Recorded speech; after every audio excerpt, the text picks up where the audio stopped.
मनवा लगना भजन में हायर कल जुगवा तोरा पहिला चरण में हायर कल जुगवा तोरा पहिला चरण हायर कल जुगवा तोरा पहिला चरण में हायर कल जुगवा तोरा पहिला चरण अधर्म बहावी धर्म के जलतावी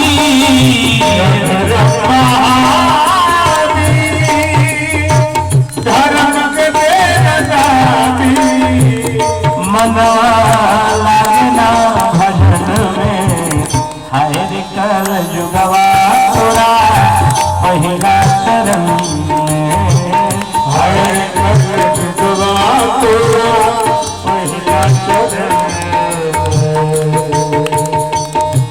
विदेशी के आगे देखा देसी गुलाम हो विदेशी के आगे देखा देसी गुलाम हो। जय जय सीताराम बोलिए कि नारायण भगवान की। विदेशी यानी वेस्टर्न कल्चर के आगे अपने संस्कृति सभ्यता लोग जो है किसको खत्म कर दिए। भारत देखिए मैं पैंट शर्ट आप लोग पहनते हैं इसका मैं विरोध नहीं करता हूँ, विरोध नहीं है, लेकिन एक बात हम जरूर कहेंगे कि अपना जो ट्रेडिशनल ड्रेस है अपना जो पारंपरिक पहनावा है जब भी सनातन धर्म का कोई उत्सव हो कोई त्योहार हो तो जरूर पहनना चाहिए। यह कि मैं जब कलश यात्रा के दिन सभी लोग पीला पीला कुर्ता पैजामा तिलक चंदन लगाए थे कितना अच्छा लग रहा था। उस पर भी ये मिथिला है भाई। मैंने तो यहाँ देखा है कि दूल्हा जब बारात निकलता है तो बड़ा सुंदर सज धज करके माथे पर तिलक चंदन लगा कर निकलता है।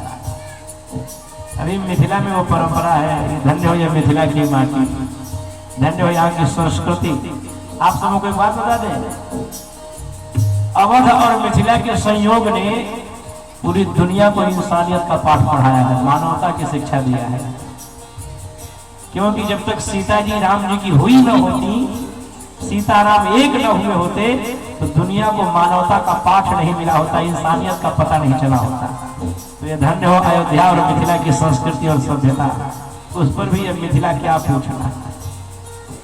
मुझे याद आता है वो प्रसंग जब जनक जी महाराज चित्रकूट में माता वैदेही को देखते हैं। जब भरत जी बुला कर लेकर गए भगवान राम जी को बुलाने के लिए, भरत जी अपने भाई को मनाने के लिए गए हैं और जब जनक जी अपनी बेटी को देखते हैं तो आंखों से आंसुओं की धाराएं बहने लगी और बेटी जानकी को गले लगाकर रोने लगे। कहे कि बेटी एक चीज हमसे बड़ी भारी गलती हो गई।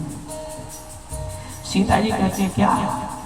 बोला मैंने विदाई में तुमको सब कुछ दिया लेकिन मुझे नहीं पता था कि ये भी दिन देखना पड़ेगा तुमको, नहीं तो दो चार ऐसे साधु वाला वेशभूषा भी दे दिया होता, ये नहीं दिया।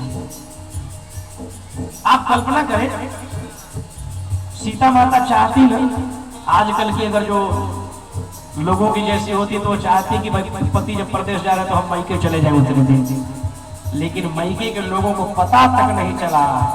वो तो जब जनक जी देखे तो प्रणाम करते कहते धन्य हो बेटी, तुमने हमारी मिथिला की शान बढ़ा दिया, मिथिला का मान प्रतिष्ठा संस्कृति तुमने जो है कि पूरी दुनिया में सबसे ऊंचा कर दिया। धन्य हो वो मिथिला की बेटियां चार जो अवध में गई और जिन चारों की चर्चा सीता जी तो वन में रह करके उन्होंने अपने सत्यत्व की रक्षा करी, सत्यव्रत दिखाया, लेकिन और जो घर में रही मांडवी उर्मिला और कीरति उनका भी कम सहयोग नहीं है। एक एक पात्र रामायण में पूजनीय है। जैसे सीताराम हाय कल जुगवा तोरा पहिला चरण हाय कल जुगवा तोरा पहिला चरण अधर्म बहावी धर्म के जलतावी अधर्म बहावी धर्म के जलतावी मनवा लगना भजन में हाय कल जुगवा तोरा पहिला चरण में हाय कल जुगवा तोरा पहला चरण। परीक्षित जी ने क्या किया, तुरंत बाण चला दिया उनके ऊपर, महात्मा जी के ऊपर। बाण चलाने का प्रयत्न किया, फिर मन रोकता है, मन उनका रोका, फिर माथे पर बैठा कर जो द्वंद काफी देर तक हुआ। बाण तो नहीं चलाए, लेकिन एक अधमरा सांप पड़ा हुआ था, उसी सांप को उठाकर उनके गले में पहना दिया, चले गए। उनके पुत्र थे श्रृंगी, जब आए देखे पिताजी के गले में किसने मरा हुआ सांप डाल दिया है। बहुत नाराज, मेरे पिताजी के साथ ये दुस्साहस किसने किया, मेरे पिताजी के गले में मरा हुआ सांप किसने डाला। तुरंत उन्होंने जल उठाया, जल उठा करके श्राप दिया कि मैं श्राप देता हूँ, जिसने भी यह दुस्सह कार्य मेरे पिताजी के साथ किया, यह दुर्व्यवहार किया है, आज के 7वें दिन तक्षक नाग के काटने से उसकी मृत्यु हो जाएगी, दुनिया में नहीं रहेगा। कलयुग ने तो अपना काम करा लिया। अब तो इधर परीक्षित जी जब घर आए, मुकुट उतार कर नीचे रखे, तो मुकुट से कलयुग हंसने लगा कि राजन, तुमने कहा था कि तुम्हारी मृत्यु तक मैं तुम्हारी राह देखूं, तुम्हारी मृत्यु मैंने निश्चित कर दिया, आज के 7वें दिन बाद तुम दुनिया छोड़ दोगे।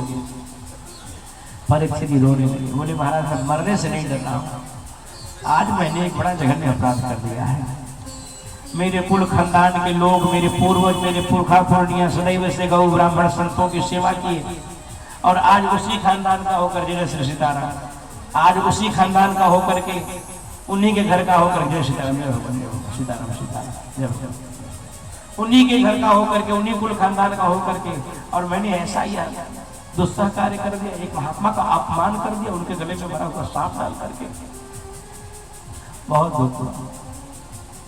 वे अपनी पत्नी से कहे कि मैं अभी उन महात्मा जी से मिलूंगा, चल करके, चलकर अभी मिलूंगा। पत्नी ने बोला महाराज इस समय न जाओ, रात्रि का समय, सवेरे चले जाना।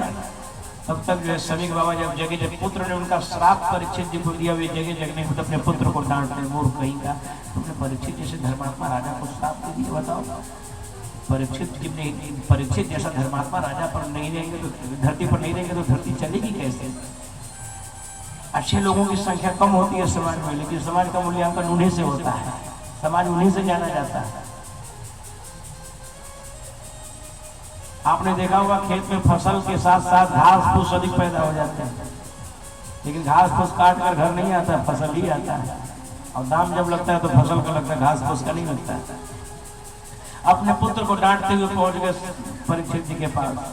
परीक्षित जी आके मिले, पैर पकड़ कर रोने लगे, महाराज जी बहुत बड़ी गलती हमसे हो गई, मैंने आपके गले में मरा हुआ सांप डाल दिया। परीक्षित जी को हृदय से लगाकर समीप महात्मा जी उनको समझाए कि राजन ये अपराध तुमसे नहीं हुआ, मुझे पता है। कहे भरत भावी प्रबल, बिलखी कहो मुनिना। कहे भरत भावी प्रबल, बिलखी कहो मुनिनाथ। लाभ हानि जीवन मरण, जस अपजस विधिहा। महात्मा जी समझाए कि राजन ये आपके द्वारा नहीं है, तो भावी प्रबल है, ईश्वर ने जो रच रखा है, प्रभु ने जो विधान बना दिया है बंधु, दुनिया में कोई व्यक्ति उसको रोक नहीं पाएगा, कोई उसे काट नहीं सकता है। एन केन प्रकारेण वो होगा ही होगा, कोई लाख प्रयत्न करे, ईश्वर की जो योजना है वो फलीभूत होगी ही होगी। प्रभु ने माध्यम मेरे पुत्र को बनाया है, लेकिन हे परीक्षित इच्छा जो है प्रभु की ही है। परीक्षित जी ने कहा कि महाराज जी अब आप मेरा मार्ग प्रशस्त करिए, मैं 7 दिनों तक क्या, मैं तो एक क्षण जीना नहीं चाहता, मैं तो यही चाह रहा हूँ कि तत्क्षण मेरा शरीर छूट जाए, कलंकी शरीर लेकर जीना नहीं चाहता। जिस कुल खानदान में या जिस कुल खानदान में अभिमन्यु जैसा वीर बलवान, अर्जुन जी जैसा जो है पराक्रमी धर्मज्ञ, युधिष्ठिर जैसा धर्मात्मा रहा हो, उसी का वंश होकर के मैंने एक महात्मा के गले में मरा हुआ सांप डालकर यह अपमान किया है। इसलिए ये कलंकी शरीर लेकर मैं जीना नहीं चाहता, मैं चाहता हूँ तब तक दुनिया छोड़ दूं। बोला नहीं राजा, अभी 7 दिनों का शेष समय। परीक्षित जी ने पूछा कि आदमी का जब मृत्यु निश्चित हो जाए उस समय उसका धर्म क्या होता है, क्या करना चाहिए। समीप जी ने कहा कि हे परीक्षित जी महाराज, जब जीव जान जाए कि हमारी मृत्यु निश्चित हो चुकी है, उस समय उसका एक ही कर्तव्य बनता है कि मन कर्म वचन वाणी व्यवहार से सर्वथा प्रभु का चिंतन करे, हमेशा वही में रमे रहे। तो उन्होंने कहा कि इस समय मुझे क्या करना चाहिए। समीक बाबा ने उनको उत्तर दिया कि देखो, मैं दिव्य दृष्टि के द्वारा देख रहा हूँ सुखदेव भगवान का आगमन जो तुम्हारे नगर के बाहर जो गंगा जी बह रही हुई, गंगा जी के किनारे आने वाले हैं सुखदेव जी, तुम इसी समय से धन परिवार बेटा बेटी घर द्वार मकान दुकान आदि से राग इत्यादि समाप्त कर अभी से निकल जाओ बीत रागी बन करके और जाकर गंगा जी के किनारे बैठे रहना।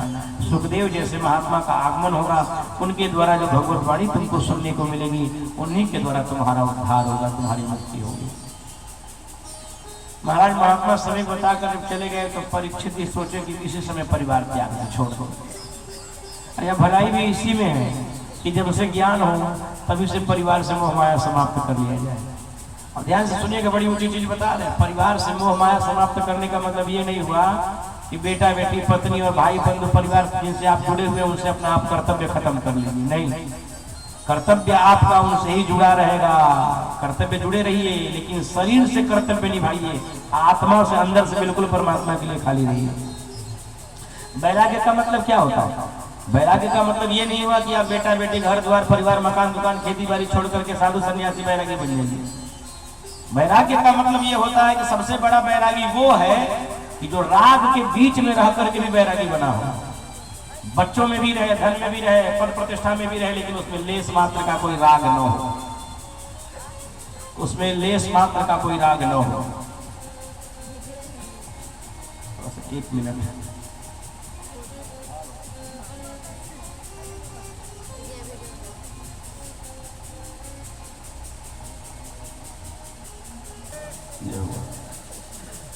तो मैं बता रहा था घर द्वार बेटा बेटी परिवार संसार आदि इन सब में रहते हुए, इन सभी के साथ कर्तव्यों का निर्वहन करते हुए आत्मा से हम परे रहे, शरीर से जुड़े रहे, उसे वैरागी कहते हैं। परीक्षित जी ने एक क्षण में घर परिवार छोड़ा, एक क्षण में परिवार परीक्षित जी ने छोड़ा।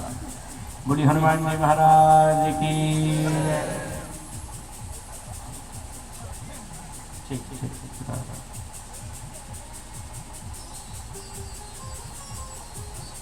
समय जो है बड़ा बलवान है अरविंद बाबू।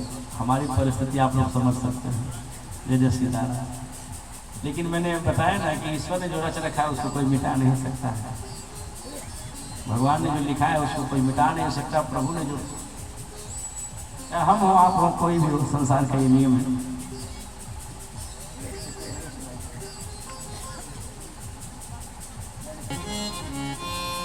सब काम हो रहा है,